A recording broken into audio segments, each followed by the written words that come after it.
बहन ऐसा पहले अपना सब कहाँ चले है बहन? ए बहन हाँ है ऐसा पहले अपना सब इंद्रपुर में चला है। ऐसा में कहाँ गए है बहन? इंद्रपुर में हाँ नित्य भुवन में अला सा जिनका पूजा कैला सा जिनका जाग जाप कैला सा दुनिया में भव सागर नदी पार हुए है बहन। सुनै छियै हम कौन सुनी सा है जब कि नहीं बहन? हाँ है जाइबे खास करके तो मैं 2 महीने पूरी आ गई।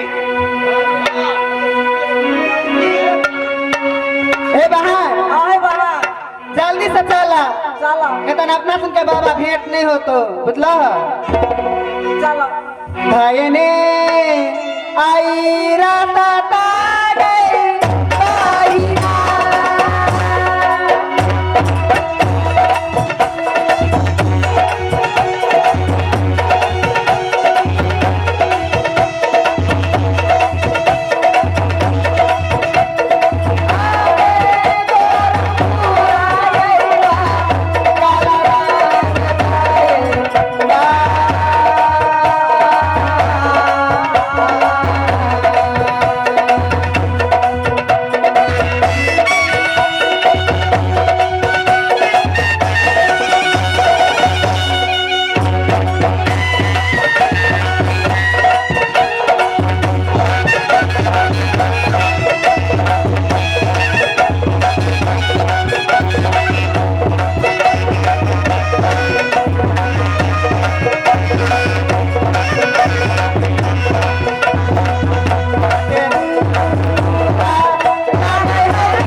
हम मेरे दोस्तों सभी लोगों की सागर प्रणाम। हमारा कंपनी का घर मोरहा रुदौली, नाच कंपनी का नाम श्री विजय कुमार मंडल। आज रात का खेला होगा हेमंती का शादी, कुम्मर बिरभान का कोरही कुश्ती फूटेगा।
दक्षिण शहर।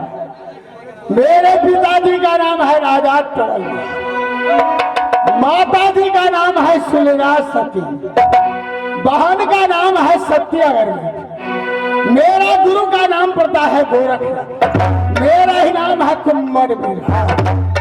हे गुरुदेव, जिसी दिन साहब निरंजन नाम का माला मेरे गले में डाले हो ना, मैं उसी दिनों से आप ही का गुनाह बांध गया प्रभु, आप ही का नाम लिया करता। मेरे लिए माता पिता भाई बंधु सर समाज आप ही है, दूसरा मैं किसी को नहीं समझ सकता हूँ।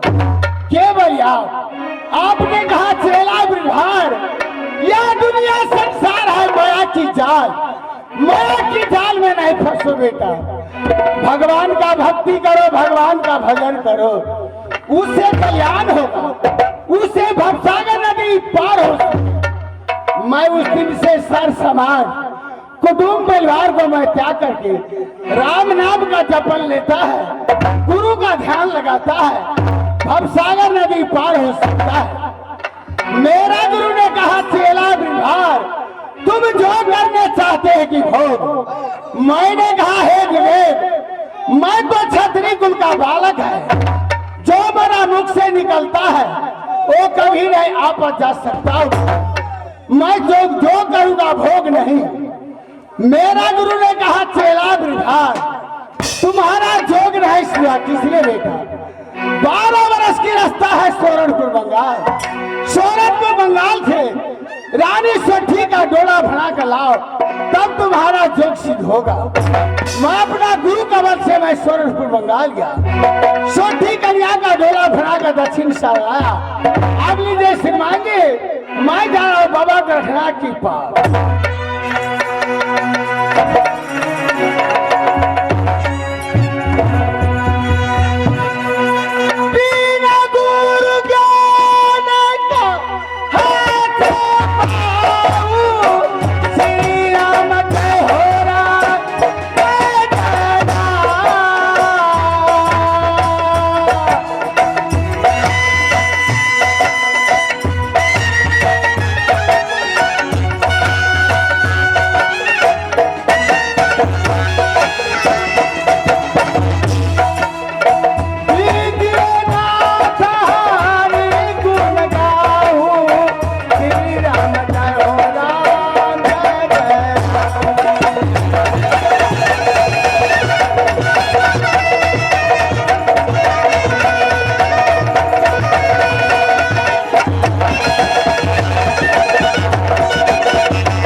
बिना गुरु से ज्ञान नहीं होता। बिना गुरु से भवसागर नदी पार रह सकता है। फिर गोस्वामी तुलसीदास रामायण में लिखता है क्या गुरु बिना भवानी श्री राम का हो रहा।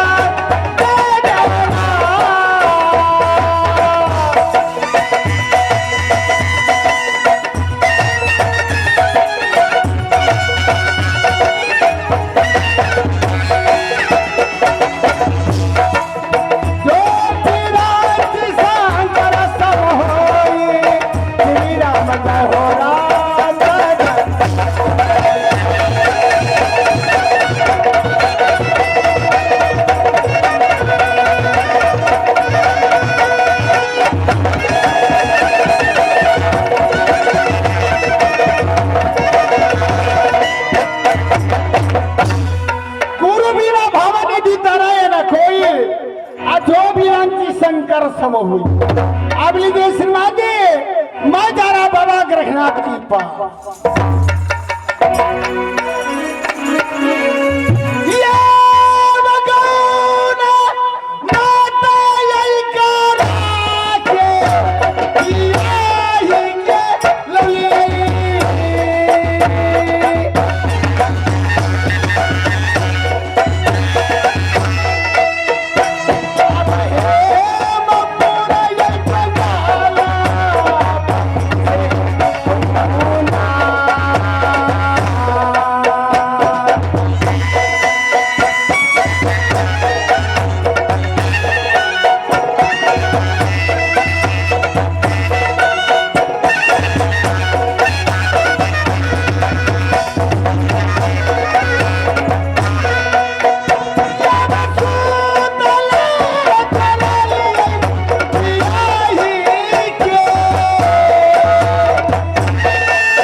दक्षिण सर लगे स्वामी दक्षिण सरलोली परंतु गौना के सारी मलिन ने भेल कोहर घर के बीत बाकी रह गेल मन के अभिलाषा ने पूरा भेल। हे स्वामीनाथ चलो अपना रंग महल में घर में माता सुरना की सेवा करब मन के अभिलाषा हमरा कोहर घर में पूरा करब। हम कहले हे सती 3 दिन के छुट्टी दिया बाबा गोरखनाथ के दर्शन का पूजा का क्षमा मांग के आप तब घर में मान के अभिलाषा पूरा करब। यमरा सदा